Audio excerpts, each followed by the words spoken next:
నమస్తే press media మిత్రులందరికీ కూడా మహిళా కాంగ్రెస్కి సంబంధించి ఈరోజు ఈ ప్రెస్ మీట్ ఎందుకు పెడుతున్నామంటే రాహుల్ గాంధీ గారు భారత్ జోడో అనుసంధానంగా నారీ న్యాయ జోడో యాత్ర మొన్న వరకు మేము ఈ విషయంలో మాట్లాడినప్పుడు యువ న్యాయ గ్యారంటీస్ కూడా కొన్ని చాలా వరకు ముందుకు తీసుకురావడం జరిగింది.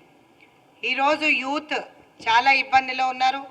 నిరుద్యోగం ఒక విధంగా అయితే డిమానిటైజేషన్తో ఈరోజు నడ్డి విరిసిన మోదీ ప్రభుత్వం ఎక్కడ కూడా ఎంప్లాయ్మెంట్ క్రియేట్ చేసే దిశగా మాట్లాడకుండా ఈరోజు వాళ్ళందరికీ కూడా ఒక భరోసాని ఇవ్వకుండా ప్రతి సంవత్సరం 2 కోట్ల ఉద్యోగాలు ఇస్తానన్నాడు, 15 లక్షలు వాళ్ళ ఖాతాలో వేస్తానన్నాడు.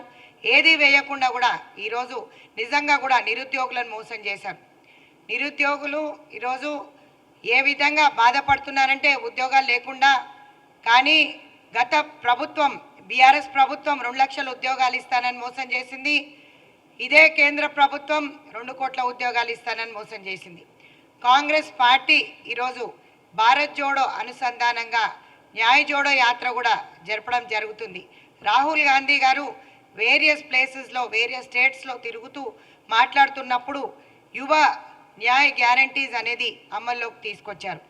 మీరు ఇక్కడ చూసినట్టయితే ఇక్కడ 5 గ్యారంటీలు ఇచ్చారు. ఇప్పుడు దీంట్లో నిజంగా కూడా మీరు ఆలోచించినట్టయితే యువత భవిష్యత్తుని దృష్టిలో పెట్టుకొని ఇవన్నీ తీసుకురావడం జరిగింది. మొట్టమొదటిగా భర్తీ భరోసా అంటే నిరుద్యోగులకు కాంగ్రెస్ గ్యారంటీ ఏంటంటే 30 లక్షల ఉద్యోగాలు ఇస్తామని చెప్పి మేము ప్రామిస్ చేసాం. సెంట్రల్ గవర్నమెంట్లో మా పబ్లిక్ జాబ్స్ ఏవైతే ఉన్నాయో మనం పబ్లిష్ చేసిన జాబ్ క్యాలెండర్లో మేము ఖచ్చితంగా చెప్పడం జరిగింది, వాళ్ళకి 30 లక్షల ఉద్యోగాలు ఇస్తామని చెప్పి. ఇదే కాకుండా పెహలీ నౌకరీ పక్కి అని అన్నాం. కాంగ్రెస్ పార్టీ వస్తే మనం గ్యారంటీగా న్యూ రైట్ ఆఫ్ అప్రెంటిస్షిప్ అంటే ఇది 1961 అప్రెంటిస్ యాక్ట్ ప్రకారం మాట్లాడుతూ కరెంట్ స్టేటస్లో చాలామంది యువత డిప్లొమాలు చేసిన వాళ్ళే కానీ చాలామంది అప్రెంటిస్గా పనిచేసి వాళ్ళకు ఉద్యోగాలు ఏ విధంగా మేము కల్పించాలి, ప్రైవేట్ సెక్టర్లో కానీ పబ్లిక్ సెక్టర్లో కానీ జాబ్స్కి సంబంధించి మాట్లాడటము, వాళ్ళకు గ్యారంటీ ఇవ్వడము. కాలేజ్ స్టూడెంట్స్ అందరూ కూడా ఈరోజు చదువుకున్న తర్వాత బీటెక్లు ఎంటెక్లు చేసి ఖాళీగా ఉన్నారు కాబట్టి అట్లాంటి వాళ్ళకి ఈ అప్రెంటిస్ యాక్ట్ ప్రకారము 1961 కింద వాళ్ళకి 1 ఇయర్ లోపట ప్రైవేట్ అండ్ పబ్లిక్ సెక్టర్లో జాబ్స్ ఇస్తానని చెప్పి హామీ ఇస్తుంది కాంగ్రెస్ పార్టీ. ఇదే కాకుండా గతంలో చూసినట్టయితే పేపర్ లీక్స్ ఇది చాలా దరిద్రమైన సమస్య. వాస్తవంగా చెప్పుకోవాలంటే మీరు మొన్న చూసినట్టయితే నేను గత 5 ఏళ్లలో 15 స్టేట్స్లో 41 సార్లు పేపర్ లీక్స్ అనడం జరిగింది. 41 సార్లు పేపర్ లీక్ అనేది జరిగితే యువత భవిష్యత్తుతో ఆడుకుంటున్న మోదీ ప్రభుత్వానికి బీజేపీ ప్రభుత్వానికి చిత్తశుద్ధి ఎక్కడ ఉంది అని చెప్పి ప్రశ్నిస్తున్నాను. ఈరోజు ఒకే మాట మాట్లాడుతున్నాను. 41 సార్లు పేపర్ లీక్ జరిగిందంటే ఇక్కడ మీరు చూసినట్టయితే రాష్ట్రంలో గత బీఆర్ఎస్ ప్రభుత్వంలో కూడా టీఎస్పీఎస్సీ పేపర్ లీక్ జరిగినందుకు చాలాసార్లు మనము ఆ పేపర్ ఎగ్జామ్స్ అనేది క్యాన్సిల్ చేయడం జరిగింది. ప్రతిసారి యువత భవిష్యత్తుతో ఆడుతున్న ఈ బీజేపీ ప్రభుత్వానికే కానీ బీఆర్ఎస్ ప్రభుత్వానికి ఆల్రెడీ చెక్ పెట్టడం జరిగింది. రాబోయే కాలంలో ఖచ్చితంగా యువత ఎట్లా అన్నా సరే ఉద్యోగాలు రావాల్సిందే అని ఇప్పటివరకు తెలంగాణ ప్రభుత్వం 76,000 ఉద్యోగాల వరకు ఇస్తానని చెప్పేసి అని హామీ ఇస్తూ నోటిఫికేషన్స్ జారీ చేశాం. టీఎస్పీఎస్సీకి సంబంధించి కూడా ఉద్యోగాలు ఇవ్వకపోగా నిరుద్యోగ భృతి కూడా వాళ్ళ హయాంలో ఇవ్వకపోగా వాళ్ళ నడ్డి విరిసిన ప్రభుత్వం ఏదన్నా ఉందంటే బీజేపీ ప్రభుత్వం అని చెప్పొచ్చు. ఈరోజు లోక్సభ ఎలక్షన్స్ పార్లమెంట్ ఎలక్షన్స్ వస్తున్నాయి కాబట్టి యువత అంతా కూడా చైతన్యవంతమై ఎవరు కూడా వాళ్ళకు ఓట్లు వేయొద్దని చెప్పి ఈ వేదికగా విజ్ఞప్తి చేస్తున్నాను. ఈ ప్రెస్ మీట్ పెడుతున్నాము అంటే ఖచ్చితంగా రాహుల్ గాంధీ గారే కానీ కాంగ్రెస్ పార్టీ త్రూ మేము ఇచ్చే ఈ గ్యారంటీ యువ న్యాయ గ్యారంటీస్ ఏవైతే ఉన్నాయో ఖచ్చితంగా అమలు చేస్తాం. 3వ గ్యారంటీకి వచ్చేసి 4వ గ్యారంటీకి వచ్చి యువ రోష్ని నిజంగా కూడా వాస్తవంగా జిల్లాల పొంటి చదువుకున్న పిల్లలందరికీ కూడా ఉద్యోగాలు లేకపోవడం, ఈ 5 ఏళ్ల కాలంలో ఇది యువతకు ఎవరికి కూడా 40 ఏళ్ళ లోపట ఉన్న వాళ్ళందరూ కూడా ఖాళీగానే ఉండిపోయినారు, కానీ ఎవరికి ఉద్యోగాలు రాలేదు. సో స్టార్టప్ నుంచి స్టార్టప్ ఫండింగ్ చేద్దామని చెప్పేసి అని వాళ్ళకు చిన్న చిన్న స్మాల్ స్కేల్ ఇండస్ట్రీస్లో కానీ వాళ్ళకి ఎట్లాంటి బిజినెస్ పెట్టుకోవడానికి కూడా చేయూతనిస్తానంటున్నారు రాహుల్ గాంధీ.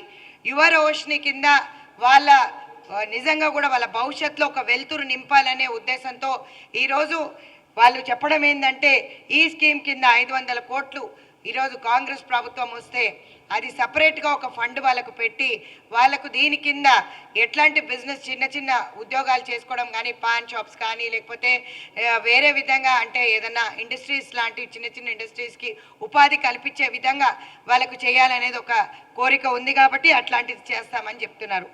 5వది వచ్చి గిగ్ వర్కర్స్కి సంబంధించి ఈరోజు చాలామంది గిగ్ వర్కర్స్ అంటే ఇంట్లో డొమెస్టిక్ టైప్ ఆఫ్ వర్క్ చేసుకునే వాళ్ళు హౌస్ వైఫ్సే కానీ పని సంబంధించి ఆడవాళ్ళు చాలామంది ఇళ్లలో పని చేసుకుంటున్నారు. ఇదే కాకుండా ర్యాక్ పిక్కర్స్ లాంటి వాళ్ళు కూడా అంటే చెత్త ఎత్తుతున్నారు. ఈరోజు మున్సిపాలిటీ పని కూడా చాలామంది గిగ్ వర్కర్స్ చేస్తున్నారు. కాబట్టి మనం వాళ్ళకి 5 లక్షల వరకు యాక్సిడెంట్ బీమా ఇన్సూరెన్స్ ప్రొవైడ్ చేస్తున్నాం. ఇదే కాకుండా మీరు ఆల్రెడీ చూస్తున్నారు తెలంగాణకు సంబంధించి 10 లక్షల ఆరోగ్యశ్రీ అనేది ఇప్పుడు వాళ్ళకి కూడా ఇంప్లిమెంట్ అవుతాయి. వాళ్ళకు బెటర్ కండిషన్స్, సోషల్ సెక్యూరిటీ, వాళ్ళకు నిజంగా కూడా ఒక మంచి జీవితం ఇవ్వాలన్న లక్ష్యంతో రాహుల్ గాంధీ గారు గిగ్ ఎకానమీ ఈ సామాజిక సురక్ష అనేది వాళ్ళకి ఏ విధంగా కల్పించాలో దాని విషయంలో కూడా మాట్లాడడం. నిజంగా చూసినట్టయితే 2 కోట్ల ఉద్యోగాలు దేవుడెరుగు, 15 లక్షలు వాళ్ళు చెప్పిన మాటలన్నీ కూడా ఎక్కడ కూడా ఆ ఎజెండాలో ఎక్కడ ఏ ఒక్క కోరిక కూడా నెరవేర్చకుండా ఈరోజు మోదీ ప్రభుత్వం యువత నడ్డి విరిచింది. కాబట్టి మీరందరూ ఆలోచించాల్సింది ఒకటే, మీరు ఇండియన్ ఆర్మీలో కానీ సెంట్రల్ గవర్నమెంట్లో కానీ మేము ఎక్కడెక్కడ జాబ్స్ క్రియేట్ చేస్తామని చెప్తున్నాము. ఇదే కాకుండా సుప్రీంకోర్టులో వేకెన్సీస్ ఉన్నాయి, హైకోర్టులో వేకెన్సీస్ ఉన్నాయి, డిస్ట్రిక్ట్ అండ్ లోవర్ కోర్టులో వేకెన్సీస్ ఉన్నాయి. అదే కాకుండా అంగన్వాడీ వర్కర్స్తో పాటు ప్రైమరీ స్కూల్స్లో కానీ హెల్త్లకు సంబంధించి కానీ ప్రతి దగ్గర ఇప్పుడు మేము వాళ్ళకి ఇవన్నీ ప్లేస్లలో ఉద్యోగాలు కల్పించాల్సిన దిశగా రాహుల్ గాంధీ గారు ఆలోచిస్తున్నారు. సో మీకు ఈ 5కు సంబంధించి 5 భరోసాలకు సంబంధించి ఈ రాహుల్ గాంధీ గారు ఏదైతే ఆలోచిస్తున్నారో యువత వలన, మొన్న వరకు మేము మాట్లాడింది నారీ న్యాయ గురించి మాట్లాడడం, నారీకి సంబంధించి ఎట్లాంటి గ్యారంటీస్ ఇస్తున్నాం, మహిళా రక్షణే కానీ సంక్షేమమే కానీ వాళ్ళ ఉపాధి కానీ, అదేవిధంగా ఈరోజు యువ న్యాయ గ్యారంటీతో పాటు ఇదే సేమ్ లక్ష్యం విధంగా మేము ముందుకు రావడం జరిగింది. సో మొట్టమొదటిగా పహిలా నౌకరీ పక్కి అని చెప్పి ఎందుకు చెప్తున్నామంటే మేము కాంగ్రెస్ పార్టీ ముందుకు రాగానే కూడా నిజంగా కూడా మొట్టమొదటిగా యూత్కి ఏ విధంగా ఉపాధి కల్పించాలి అనే ఉద్దేశంతో ఈరోజు ఈ ప్రెస్ మీట్ పెట్టడం జరిగింది. ఇదే కాకుండా భరోసా అనేది చాలా పెద్దది.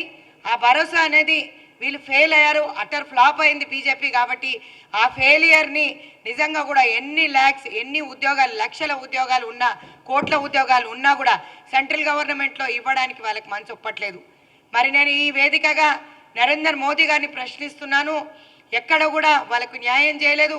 ఈరోజు మహిళలకు న్యాయం చేయలేదు, యువతకి న్యాయం చేయలేదు, ఎవరికి న్యాయం చేయకుండా అదానీలకు అంబానీలకు దోసి పెడుతున్న సొమ్మంతా కూడా ఈరోజు తిరిగి తేవాల్సిన అవసరం చాలా ఉంది.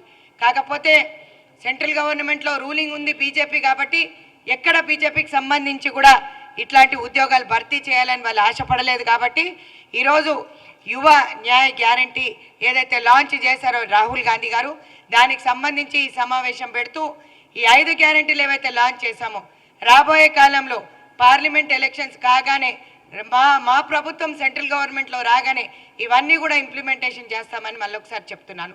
ఏది కూడా ఇన్ని ఉద్యోగాలు ఇచ్చినా ఎక్కడ కూడా యువత సంతృప్తితో లేరు.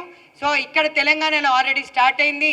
మా వాళ్ళు నిరుద్యోగ భృతి ఇవ్వలేదు, ప్రీవియస్ గవర్నమెంట్ బీఆర్ఎస్ఏ కానీ బీజేపీ కానీ ఎక్కడ కూడా యూత్కి పెద్దపీట వేయలేదు. కాబట్టి రాహుల్ గాంధీ గారు మాట్లాడుతూ ఖర్గే గారి నాయకత్వంలో ఇవన్నీ కూడా ఖచ్చితంగా ఇంప్లిమెంట్ చేస్తామని చెప్పి మళ్ళీ ఒకసారి హామీ ఇస్తూ ఇది ఒకసారి మీకు మళ్ళీ ఒకసారి చూపిస్తున్నాను. ఈ గ్యారంటీలన్నీ కూడా అమలు చేయడానికి ఈరోజు ఈ ప్రెస్ మీట్ పెట్టడం జరిగింది. ఎక్కడ కూడా తక్కువ చేయకుండా యువతకు న్యాయం చేయాలి.